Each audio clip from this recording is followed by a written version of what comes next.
벌써 이렇게 그려놓으면 엄청 정보가 있어요, 이 속에. 딱 보면 태양계 행성 구분이 몇 개 정도 하면 될 것 같아요. 딱 보니까요. 행성을 분류한다면 2개. 일단 크게 보면 2개 나오잖아. 너무 자명하잖아. 야들, 쪼르륵 야들, 그 다음에 야들. 예, 거인족하고 소인족 딱 보면 되잖아요. 요 작은 걸 뭐라 그러죠? 지구형 행성. 그렇죠. 그 다음에 요 큰 거를 목성형 행성. 조금 더 세분하면 어떻게 되냐면 목성형 행성하고 해왕성, 명왕성 요거 달리 봐요. 예. 그래서 태양계를 세분하면 구조적으로 세분하면 세 패턴이 있어요. 행성을. 자, 빨리 적었어요. 그래서 어떻게 되느냐 하면 첫 번째 지구형 행성. 자, 이건 평생 갖고 가셔야 될 지식이요. 수검지화죠. 수검지화의 내부 구조를 그릴 수 있어야 돼요. 지구형 행성은 뭐냐 하면 간단해요. 이제 우리가 오늘 계속 할 건데 코어가 있고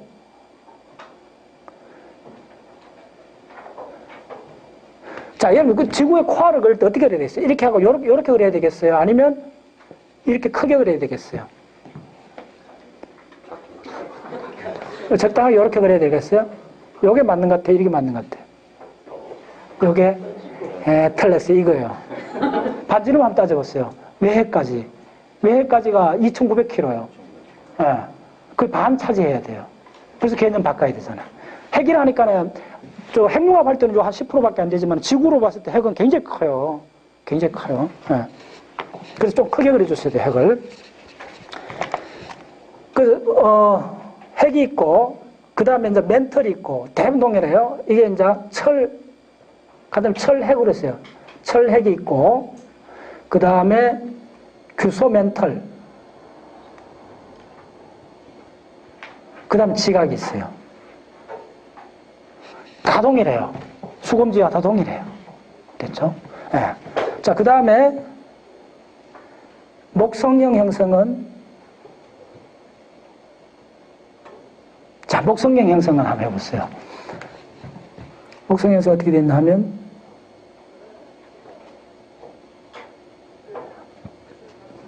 가운데 뭐가 있을 것 같아요? 가운데도 핵이 있어요, 아들도. 목성형 핵이 있는데 이 핵이 뭘로 됐을 것 같아요? 목성형 행성. 금속수소. 내가 자주 얘기 들어본 것 같으네. 자, 핵은, 목성형 행성의 핵은 뭐냐 하면 암석으로 되어 있어요. 예, 실리카 종류입니다. 암석입니다. 고체죠. 암석이고. 그 다음에 외곽에, 예, 우주에서 참 놀라운 현상들이죠. 외곽에 있는 이 핵이 뭐냐면 금속수소요.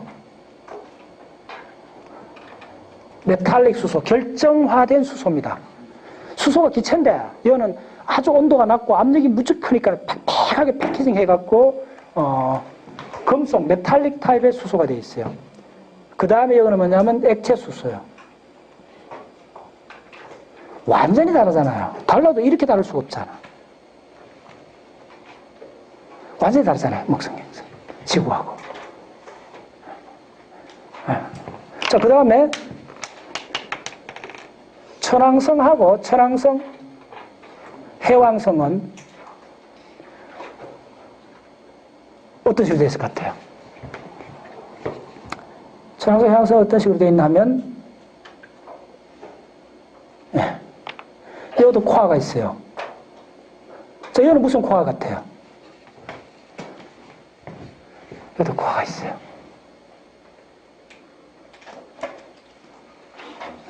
네. 암석? 자신 없구나. 다들 아무도 이야기 안 해. 암석입니다. 예.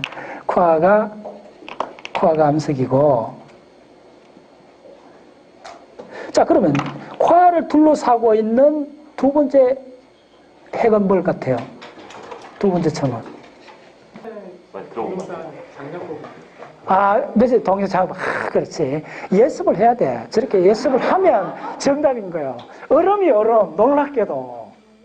자, 보세요. 이거 하나만 해도 여러분들 해성들이 얼음이 많다는 거하고 연결되잖아, 벌써. 이쪽부터 태양계 외곽 쪽에 있잖아요, 상당히.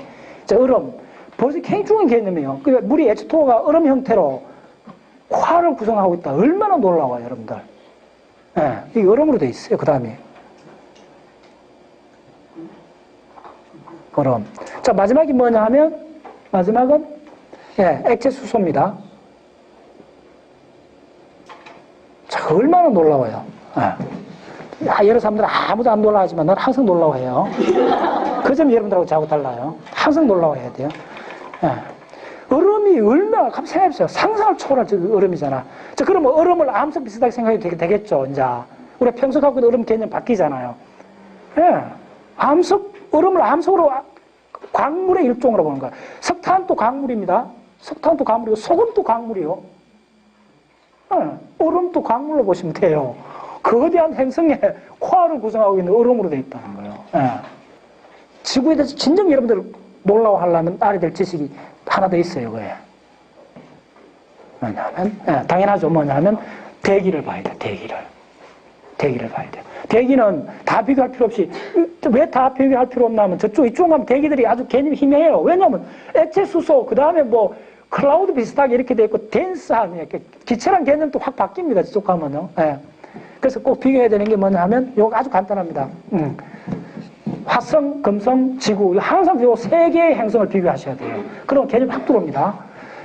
자, 그래서 금성, 가까이 있는 금성, 지구, 화성. 요 세 가지 대기를 항상 기억하셔야 돼요. 자, 대기에, 우리 지구의 대기 중에 가장 많은 게 뭐죠? 질소, 몇 퍼센트? 77%요. 예. 지구의 N2 77%. 와, 거의 80% 갖고 있어요. 그러면 금성하고 화성의 대기의 질소가 얼마나 많을까요? 몇 퍼센트 될 것 같아요?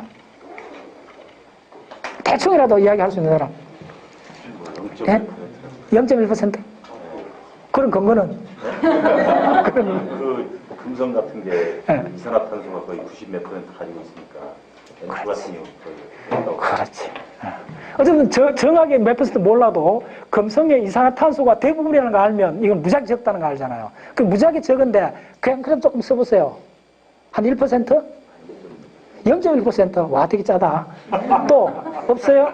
내가 일부러 이거는 지금 여러분들 각인시켜 주고 합니다. 내가 한번 배팅 해볼까요? 0.037%에서 지금 그러면 0.0440%로 바뀌었다는 거예요. 야단났어요. 1000분의 1로 따져줘야 될 거잖아. 엄청나게 미량으로 있다고요. 근데 이 미량에서 조금 더 미량으로 바뀌었는데 이렇게 야단이라고. 지구 전체 온도가 올라가고 태평양 섬이 사라지고 그러잖아요. 그러면 그래서 이 수치들이 이게 장난이 아닌 거예요. 그런데 얼마 쓸까요? 0.1% 엄청나게 쓴 거예요. 잘 들었어요? 놀랍게도 금성하고 화성에는 이산화질소가 0%예요. 이기제풀 0%예요. 이런 게 중요합니다. 자, 그러면 그 다음에 CO2 간단히 CO2 지금 이야기한 CO2를 한번 볼게요. CO2 이건 뭐 거의 암기할 필요도 없어요. 보면 알아요. 두 개 다 95% 넘다 보시면 돼요. 그냥 정확히 얘기하면 뭐 97%인가 그래요. 97%, 95% 이렇게 되는 거 그래요. 네. 엄청나잖아. 그럼 지구 얼마? 지금 이거 적어주면 되잖아. 0.04%예요. 이제 암기가 창의성의 기본이라는 거, 본질이라는 거 이제 이해하셔야 돼요. 암기 해놓으니까네. 이게 얼마나 놀라운 현상이 지구에 이거 이산화탄소가 이렇게 없는데도 이렇게 야단인데 이거 어떻게 된 거야? 어떻게 된 거야? 야들이 금성하고 지금 쌍둥이 별인데 대기도 거의 비슷해야 될 것 같은데 왜 이렇게 바뀌었어? 눈이 확 떠야 돼요. 왜 이렇게 된 거야? 온실 효과? 그건 결과야. 결과긴 한데 그거의 결과에 우리가 지금 덮어씌고 있는 거야. 결과야. 그래서 왜 그렇게 생겼는가 알아야 돼. 좋아요. 좋아요. 네. 이게 얼마나 수치가 이게 아주 한강해요. 이거 그 제로로 볼 수 있잖아. 이거 그러니까 이걸 제로로 보면 세상에 어떻게 이런 조합이 일어났을 수 있을까? 이거 하나만 한 달, 1년 생각하면 그때부터 행성지구를 이해할 수가 있어요. 얼마나 유니크한 현상이고 생명 현상을 그 관점에서 이해를 하셔야 돼요. 네. 거의 없다 보면 돼요. 그러면 다시 이야기하면, 잘 들으세요. 지구도 초기에는 엄청나게 많은 이산화탄소가 있었다는 거예요. 다 바뀌었다는 거예요. 지금 마지막에 산소. 우리 지구의 최고 장점이 산소. 산소 한번 적어보세요. 얼마 되는가. 네, 산소, 우리 지구가 한 21%. 이거 써보세요, 이거. 0%예요, 0%. 자, 보세요. 화성은 조금 우리 지구의 질량이, 이거 질량을 아는데 그 다음 조합할 수 있죠. 요 지식하고 요 지식 딱 조합해보세요. 경각을 하지. 왜냐하면, 화성은 조금 달라도 금성하고 지구는, 아니, 지구하고 금성은 쌍둥이별이요. 질량도 80%가 같아요. 네. 태양에서 거리도 조금 차이밖에 안 나요. 모든 조건이 동일해요. 그래서 지금, 제가 미국에 있을 때도, 그때도 내가 관심이 많았고, 지질학과에 가서 강연하면 가서 들었어요. 특별히. 지질학과에서 지질학 교수 와서 강의하는데 뭐 어떤 거 하는 줄 알아요? 아니, 나사에서 과학자들 와서 강의해줘요. 근데, 행성의 비교 행성학이라는 게 있어요. 그게 핵심이에요. 다른 행성하고 지구를 비교하는, 그걸 많이 하던데, 제 이야기 핵심 뭐냐 하면, 지구는 아주 유니크하게 이산화탄소가 제로로 떨어지는 상황으로 갔고, 산소라는 특이한 기체가 대기 중에 산소라는 기체가 생긴 행성이라는 거예요. 이것만 딱 보면 알아요. 모든 답은, 모든 우리가 그 과학적 사고의 전개는 요걸 바탕으로 해야 돼요. 예. 그래서 굉장히 유니크해요. 됐죠? 예. 요것만 기억하시면 돼요. 자, 그러면 어떻게 해서 이렇게 상둥이 별이 지구하고 금성이 이렇게 달라졌는가? 금성은 표면온도 얼마쯤 된 줄 알아요? 엄청나요. 예. 대기압이 얼마쯤 될 것 같아요? 금성에. 예. 100기압이 넘어요. 100기압이. 예. 자, 그래서 그렇게 바뀐 게, 자, 그러면, 지금부터 한 10분간 집중하셔야 됩니다. 지구과학에서 가장 중요한 정보예요. 그리고 이게 최근에 1960년대 이후부터 해갖고, 이제 그 소련 학자 중심의 일본 학자들, 지구과학, 이거는 일본 학자들 자료를 많이 참조할 필요가 있어요. 굉장히, 그쪽이 발달이 많이 돼 있어요. 이쪽에 시뮬레이션 했는 건데, 지구가 어떻게 형성됐는가. 요 한번 내가 지난번에 했는데 다시 한번 여러분들 스텝 바이 스텝. 요 그림 6개는 언제든지 그릴 수 있어야 돼요. 그게 머릿속에 딱 개념화되고 나면 그 다음부터 혼자 생각할 수가 있어요. 요 지식하고 결부를 할 수가 있어요. 네. 그래서 지구가 어떻게 형성됐는가. 자, 지금부터 한번 따라 그려보세요. 네, 지구가 기가 막혀요. 맨 처음에 소행성 충돌이 일어나는 거예요. 자, 요거 안 그랬지만은, 목성하고 화성 사이에 무수하게 많은 소행성들이 있다는 거 알죠? 뭡니까? 그 라그랑장 포인트, 지금, 요건 내가 지난 시간에 강의를 할 건데 못했는데, 혹시 빨리 적어놔 보세요. 이게 지금 본 강의에서는 조금 관계없는데, 라그랑장 포인트란 굉장히 중요해요. 라그랑장 포인트가, 지금 적어 놓으세요. 지금 본 강의는 아닌데, 따로 적어 놓으세요. 나중에 설립니다. 라그랑장 포인트 5개 굉장히 중요해요. 라그랑장 포인트점이라는 게 뭐냐 하면, 3채 문제입니다. 그러니까 전체가 3개가 있을 때 2채 문제마다 어려운데 3채 문제를 풀었어요, 라그랑자. 근데 그걸 같은 크기의 질량, 비슷한 질량까지는 어렵고, 한 질량이 무지하게 크고, 나머지 2 질량이 무지하게 적을 때, 그게 지구하고 인공성 그런 관계예요. 그런데 3채 문제가 거의 정확히 풀려요. 그래서 뭐냐 하면, 그래서 이 라그랑장 포인트라는 게 5군데가 있어요. 그 5군데 포인트에서는 그러니까 전체의 영향을 안 받아요. 정지계도 비슷하게 되는 거예요. 예. 그런 5군데 포인트 찾았는데 그게 어디 있느냐 하면, 잘 들었어요? 요게 첫 번째 라그랑장 포인트 1이요. L1이라 적어요, 천문학에서. 요게 L2요. 인공위성 있는 2개요. 이거 태양이라고 이거 지구라 해도 되고, 이거 지구하고 이거 달이라 해도 돼요. 달이라 해도 되고, 이거 인공위성 해도 돼요. 예. 그냥 물체들이요. 예. 그 다음에 또 라그랑장 포인트 하나가 뭐냐 하면, 바로 요 뒤에 또 있어요. 이게 L3점이에요. 예. 그 다음에 또 한 점이, 요거에서, 요 동경근도 60도. 60도 상의 이 궤도. 이 궤도일 거예요, 이제부터. 이 궤도 상에 있는 요 점이요. 요게 뭐냐면 L4점이고 L5점이에요. 예. 그래서 상식 알아두세요. 그리고 소행성대가, 자, 예를 들면 이게 태양이고 이게 목성이라면 바로 여기에, 아니, 이게 목성이고 이게 화성이라면 여기에 소행성대가 존재해요. 2개. 이게 트로야 소행성들에 해갖고 삼각형, 정삼각형 뿔에 있어요. 그래서 이게 뭐냐 하면 여기에 1700개 소행성이 있어요. 여기도 뭐 정확히 했는데 1200개 정도 소행성이 있어요.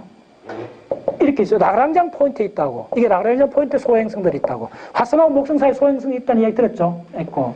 그 다음 또 한 가지 여러분들 지난 시간에 내가 빠뜨린 것 중에 중요한 개념이 뭐였나 하면 여러분들 이거 기억나죠? 이거 했던 거? 이렇게 해갖고 어떻게 되느냐 하면요. 이쪽에서 질량이 이렇게 이동한다 그랬잖아요. 이쪽에.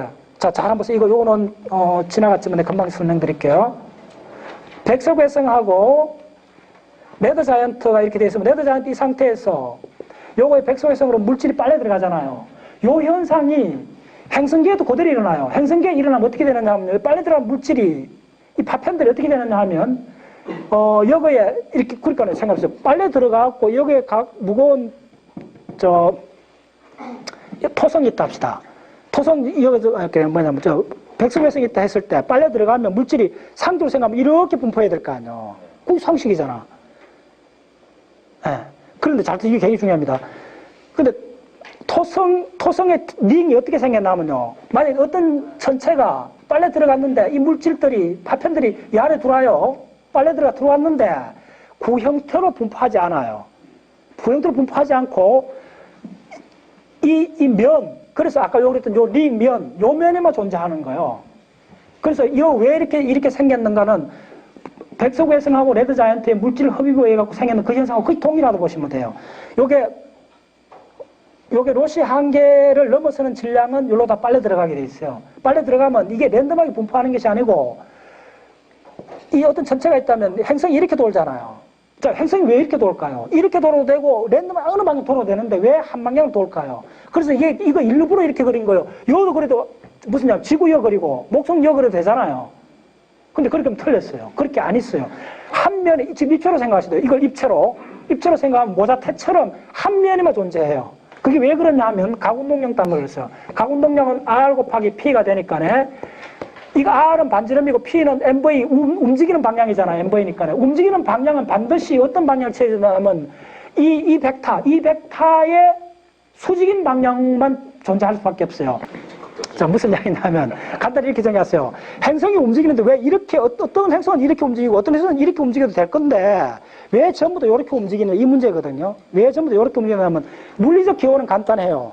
태양계가 생길 때 소용돌이를 하잖아요. 중력 수출하면 소용돌이를 할 때 소용돌이를 해서 자전하면서 코어가 덴스해지는데 그때 함께 해오리발처럼 이렇게 해서 같은 면에 생겼다고 볼 수 있는데 더 엄밀한 증거는 뭐냐 하면 같은 가운동량이 뭐냐 하면 이게 이제 태양이 있다면 이게 지구가 이렇게 돌아가면 돌아가는 요 방향에 이 벡터들이 각각 있을 거 아니에요. 이 벡터 곱하기 이 동경 방향, 중력을 받는 이 동경 방향 곱하면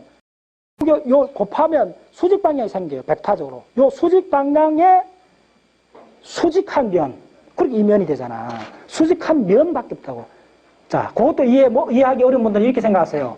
어떤 체크될 벡터 방향이 있는데 이 방향이 수직이면, 아니 수직이 아니고 상관없어요. 이 방향은 상관없어요. 이 벡터에 대해서 수직인 면만이면 행성이 돌아가야 된다는 거예요. 됐어요? 이 방향이 어떤 방향이 상관이 없어요.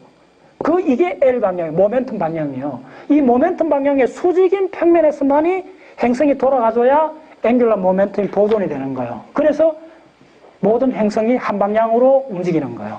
그래서 항도란 개념이 나오는 거예요. 됐죠? 네.